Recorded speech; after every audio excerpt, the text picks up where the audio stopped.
Hi everyone. I'm here to share with you the best junk journal cheat that I have ever found.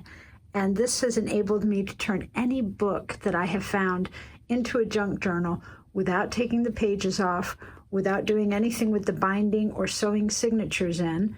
And I want to share that with you today. This is the one that I've made for myself. And this is a sketchbook that they have in the art section at Hobby Lobby. It's got 3 signatures sewed in, and it came with an elastic band and blank pages. And what I've done is, without upsetting the binding or the pages or anything, I've added tabs on the top and the sides. I love doing this because so often I see a book that has blank pages in it, and I don't really want to take it apart and sew it back together just so I can sew everything on the sides and the top, or even on the bottom if you wanted. And then I realized that I had a workaround, and that's what I'm going to share with you here today. This is so simple. The pages are all intact from the way it came, and this is how I got the tabs on the top. And you can take any blank journal. There's so many that I want to make into junk journal type things to give to my daughters and trade with my friends. And all this fabulous paper is already in there. So let me just set this aside and show you what I've come up with here. In order to get the tabs on the top, I have actually sewed them. Let me find one for you. As you can see, it's sewed, but what I did was I very simply took a piece of tea-dyed paper. You can use cardstock, you can use regular printer paper. I just kind of like the way this looks. And just cut a little strip a couple inches long, and try to make it about as wide as the tab that you want to sew on the top. And just fold it over as if you would imagine this sitting on top of the page. So there I have my little paper base with the fold on it. I'm going to take a piece of, this is just a muslin strip that I tore and then ironed, and cut it a couple inches long. Usually when I fold over tabs, instead of folding them exactly in half, I skew it just a little. It gives the top a little more volume when you're looking at it. And I'm going to straighten out this piece of paper where the fold is there, and I'm going to go over to my sewing machine and zigzag stitch this just to the bottom, just below the fold.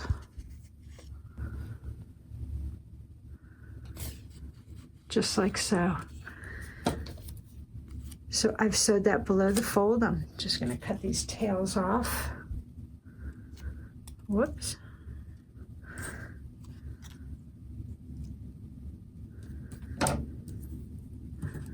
Can you guys hear the wind howling? It's really picked up out there.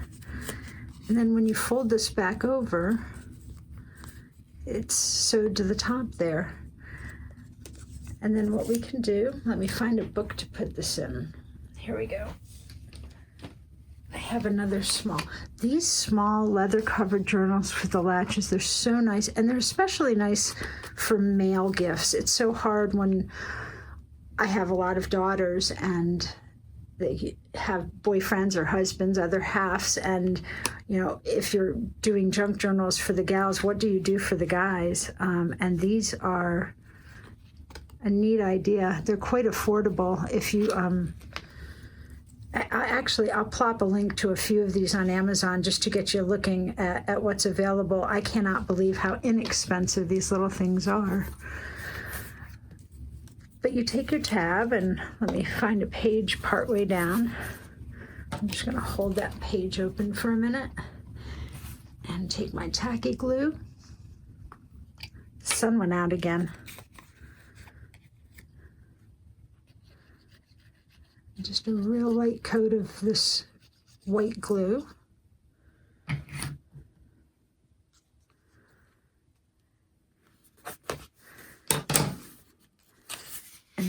take a page and just put that fold right over where I want the tab, like so. How cool is that? And you can fill the whole thing up with tabs. Obviously, you can't do a lot of side tabs on something like this, nor would you want to on a guy's journal, but you could certainly make it more feminine. And yeah. So that's what I did to get these top tabs in, and I just alternated my own with lace and muslin tabs up there. And then you can do the same thing with the side tabs.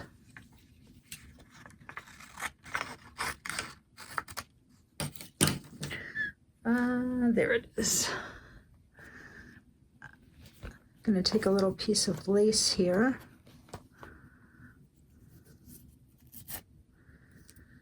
And make a little tab to go on the side.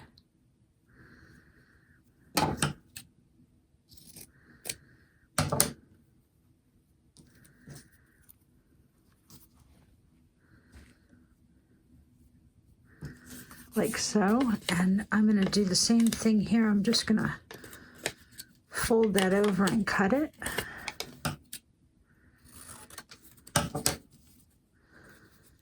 And I'm going to zigzag stitch right along here. Don't forget to open up your paper tab.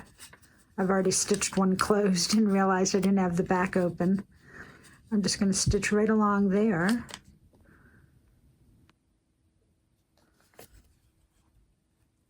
Like so, and that opens right up. Now I can find a journal that needs something on this. Oh, here's one that I'm working on. You might remember seeing this. I made this when I was making my magazines, big journals, and I made them naked. I did not sew anything onto the top, tab-wise, or onto the sides, but I will. I have a whole pile of wonderful Christmas cards and tags that people have sent me. And when I eventually get all of that stuff together and put this in it, I'll do a flip through. But in the meantime, I had only decorated the front page. Let me zoom you out a smidge. And I want to fill it up with tabs on the side and the top. So I'm just going to, once again, grab some glue. And of course you can put buttons or charms or any of the regular junk journal stuff on these. The wonderful part is we don't need our pages detached out of the journals anymore.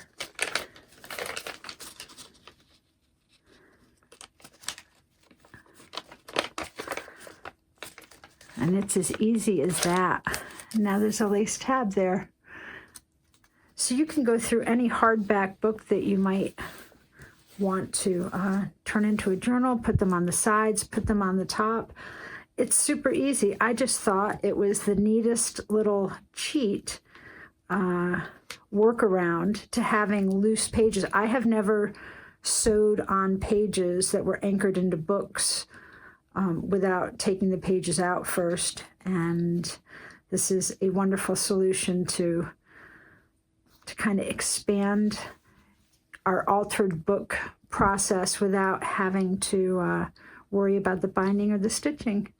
So I hope you enjoyed this. Thanks for popping in, and I'll be back with you soon. Thanks so much. Bye-bye.